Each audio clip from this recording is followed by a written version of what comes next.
crypto spring, macro, the final flush into the bottom of the economic cycle, but assets are already looking through it, and AI, the biggest technological breakthrough since the splitting of the atom. Crypto's rebounding from its lows. It's looking like the macroeconomic environment is getting a little bit better with inflation starting to finally level off. We're seeing AI just go crazy, which could cause massive deflation in the future. Is this the start of another technological boom? This could mean some huge price gains for tech stocks and cryptos over the next decade. Definitely do research on crypto and Bitcoin. What's happening, crypto family? Welcome back to the channel. If you're new, please consider subscribing. Also, we have our Patreon that is in the description below. We do exclusive content for you guys on there if you want to check that out. Like I said, that's in the description below. But in today's clip, we'll be checking out Raoul Pal in a recent interview he gave. He's talking about everything crypto, the macroeconomic environment, and artificial intelligence, and how all three of these things work together, and why he thinks something massive is coming for crypto and Bitcoin very, very soon, and we could see some huge price gains. So make sure to watch this one to the end. A lot of great information in today's clip from Raoul. Let's go ahead and play the clip, and hit that like button if you found any value, guys. Let's go ahead and check it out here. So people have been expecting quantitative easing to be a inflationary process, i.e. the cost of goods rise, but they don't. The cost of assets rose because scarce supply things, assets, get readjusted in price when you lower the purchasing power of a currency. Now here it's not the dollar versus the euro versus the yen. We're talking basically all fiat currency.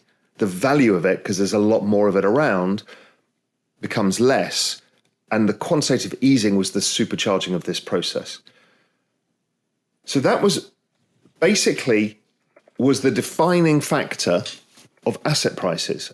And if you back it out, and we look at Global Macro Investor, my research service, we look at the G5 central bank balance sheets plus M2 for those countries, and we find there's a 97.5% correlation between the S&P and that. It's like, okay. So what we're doing is debasing currency.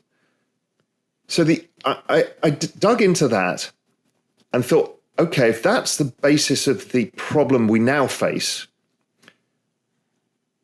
then let's look at things in those terms. So I started dividing the S&P by the Fed balance sheet or the G4 central bank balance sheets and all assets. And what you got was kind of a normalized world where the S&P had gone nowhere, really. Gold had gone nowhere. Real estate had gone nowhere. But two assets had gone up a lot. And one was technology and the other was crypto. I was like, That's when I started to understand network effects and understand the secular trends that drive cryptocurrencies and many technologies. And that was the whole thesis I started building about Metcalfe's law and understanding that. Out of that whole moment as well, I started focusing on the technology side of the equation. I'm like, why? Because I'm a macro guy. We're generally technology cynics. Our job is like, nothing is new. We've seen this all before. It's all a bubble, right? That's the general macro thinking. And I could see clearly when I looked at the data long enough and divided by the balance sheet and looked at it in various ways that there was something actually much bigger going on. So then I started digging in and I came up with this thesis of the exponential age, which I'll come back to, which was I realized we're walking into a nexus of network adoption effects at scale of which humanity's never seen before of numerous technologies. And we'll talk about that. Okay, so that was that thesis. This is what gave me a lot of the strength to understand what to do in crypto. I realized that crypto was a secular trend driven by network adoption and a cyclical trend driven by liquidity, i.e. the balance sheets, M2, those kind of things. And that if you lean into those, you get the big opportunity. My way of doing that was not by trading in and out of crypto. It was just by adding when it all pukes and everything goes horribly wrong, and you're at the bottom of the long-term adoption trend channel, 2 standard deviations oversold. Okay, there's the perfect buy signal if you believe the network adoption continues. And that's worked for every technology stock from Amazon to Apple to Microsoft to everything. They all work the same way. It's like, and once you see this stuff, you can't unsee it. Secular trends, cyclical trends, the nexus, the magic nexus is really an amazing opportunity, which was last year in crypto and last year in exponential age technology and technology overall. So then when you're seeking clarity in this world, and the world is actually the most simple it's ever been, money in, money out, that's it. Then what you want to do is own the assets that rise the most and outperform that, which happens to be crypto and technology. So if we look at the last time we went through this point, which is the turn in the cycle, which is where we are today, that was December 21st, I think it was, 2018, when the Fed paused, which is roughly where we're getting to now.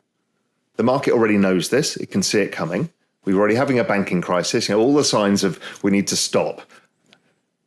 And what happened after that over the next year is the S&P rose about 15%.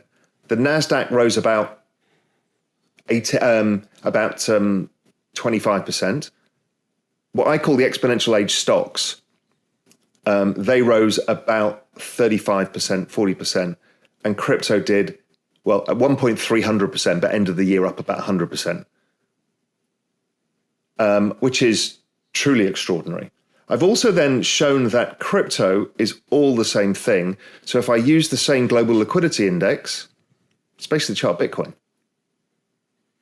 But Bitcoin outperforms in the up cycles because there's a network adoption model, which is why it does so much better than almost all other assets. You've got 2 choices as the world stands today, assuming it's a steady state world. You either continue to use the balance sheet or you take the GDP hit. But the problem is these interest payments come every year.